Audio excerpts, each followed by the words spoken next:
ಕೆಲ ಶಾಸಕರು ಹೇಳ್ತಾರೆ ನವೆಂಬರ್ ಕ್ರಾಂತಿ ಆಗುತ್ತೆ ಎಂದು. ಸಿಎಂ ಆಗ್ತಾರೆ ಎಂದು ಇನ್ನು ಕೆಲ ಶಾಸಕರು ಹೇಳ್ತಾರೆ. ಗೊಂದಲ ಮರೆಮಾಚಲು ಡಿಕೆ ಸಿಎಂ ಮಾತು ಮುನ್ನೆಲೆಗೆ ಈ ರೀತಿಯಾಗಿ ಬಂದಿರುವಂತದ್ದು. ಧಾರವಾಡದಲ್ಲಿ ಕಾಂಗ್ರೆಸ್ ವಿರುದ್ಧ ಪ್ರಹ್ಲಾದ್ ಜೋಶಿ ಈ ರೀತಿಯಾಗಿ ವಾಗ್ದಾಳಿಯನ್ನ ನಡೆಸಿದ್ದಾರೆ. ಕೆಲ ಶಾಸಕರು ಹೇಳ್ತಾರೆ ನವೆಂಬರ್ ಕ್ರಾಂತಿ ಆಗುತ್ತೆ ಅಂತ. ಸಿಎಂ ಆಗ್ತಾರೆ ಎಂದು ಕೆಲ ಶಾಸಕರು ಹೇಳ್ತಾರೆ. ಗೊಂದಲ ಮರೆಮಾಚಲು ಡಿಕೆ ಸಿಎಂ ಮಾತು ಮುನ್ನೆಲೆಗೆ ಬಂದಿದೆ. ಧಾರವಾಡದಲ್ಲಿ ಕಾಂಗ್ರೆಸ್ ವಿರುದ್ಧ ಪ್ರಹ್ಲಾದ್ ಜೋಶಿ ವಾಗ್ದಾಳಿಯನ್ನ ನಡೆಸಿದ್ದಾರೆ. ರಾಜ್ಯದಲ್ಲಿ ಜಾತಿ ಗಣತಿ ಮಾಡೋದು ಅವಶ್ಯಕತೆ ಇರಲಿಲ್ಲ. ಹಿಂದೂ ಸಮಾಜವನ್ನ ಒಡೆಯಲಿಕ್ಕೆ ಈ ರೀತಿ ಹೊಸ ಜಾತಿಯನ್ನ ಸೇರಿಸಿದ್ದಾರೆ. ದೇಶದ ಒಂದು ಸಂವಿಧಾನ ಪ್ರಕಾರ ಧರ್ಮಗಳಿವೆ.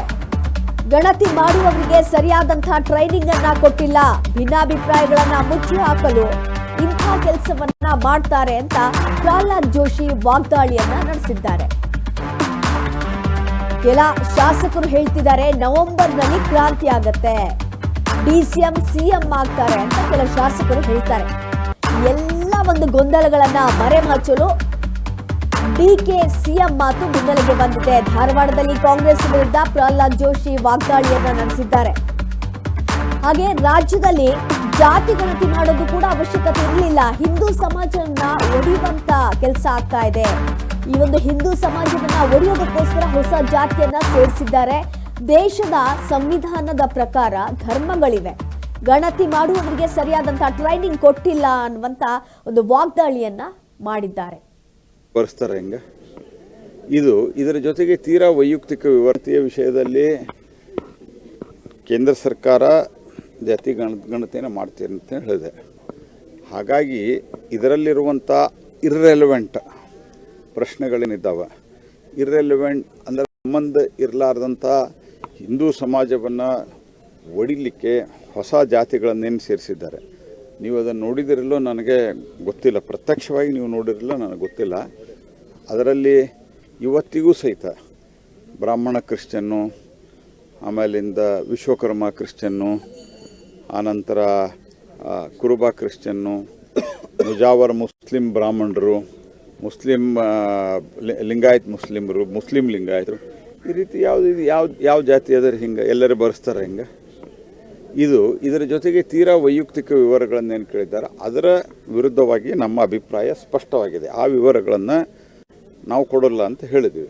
ಮತ್ತು ಅದು ಐಚ್ಛಿಕವಾಗಿ ಇರುವುದರಿಂದ ಸರ್ಕಾರ ಇತ್ತೀಚೆಗೆ ಸ್ಪಷ್ಟಪಡಿಸಿದೆ, ಅದು ಐಚ್ಛಿಕವಾಗಿದೆ ಕೋರ್ಟ್ ಆರ್ಡರ್ ಮೂಲಕ ಅಂತ ಹೇಳಿ.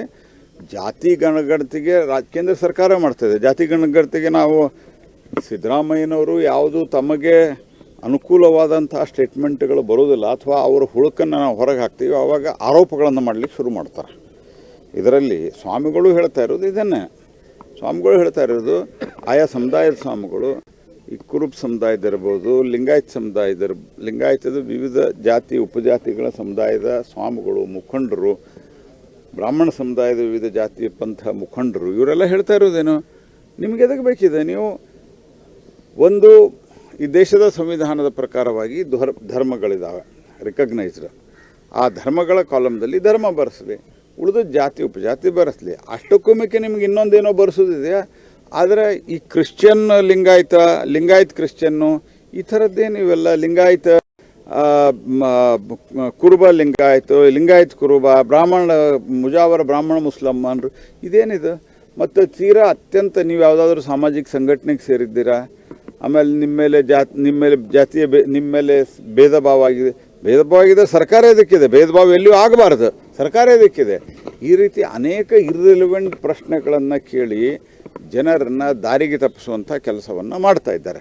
ಹಾಗಾಗಿ ಇದಕ್ಕೆ ನಾವು ವಿರೋಧ ಮಾಡಿದ್ದೇವೆ ಹೊರತಾಗಿ ಆ್ಯಸ್ ಎ ಫಾರ್ ಏನು ಸ್ಟೇಟ್ಮೆಂಟ್ ಕೊಡ್ತಾನೆ ಜನಗಣತಿಗೆ ಜಾತಿ ಜನಗಣತಿಗೆ ನಮ್ಮ ಕೇಂದ್ರ ಸರ್ಕಾರ ನಿರ್ಧಾರ ತೆಗೆದುಕೊಂಡಿದೆ. ಅತ್ಯಂತ ಸೈಂಟಿಫಿಕ್ ಆಗಿ ಟೆಕ್ನಾಲಜಿ ಉಪಯೋಗ ಮಾಡ್ತೀವಿ.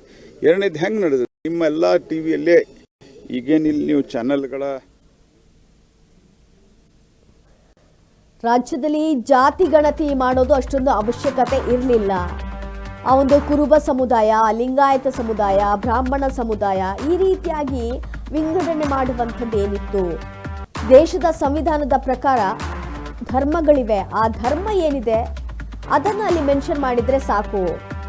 ಇಲ್ಲ ಸಲ್ಲದ ಗಣತಿ ಇಲ್ಲಿ ನಡೀತಾ ಇದೆ, ಜನರ ದಾರಿ ತಪ್ಪಿಸುವಂತ ಕೆಲಸ ಆಗ್ತಾ ಇದೆ ಅಂತ ಪ್ರಹ್ಲಾದ್ ಜೋಶಿ ಅವರು ವಾಗ್ದಾಳಿಯನ್ನ ನಡೆಸಿದ್ದಾರೆ.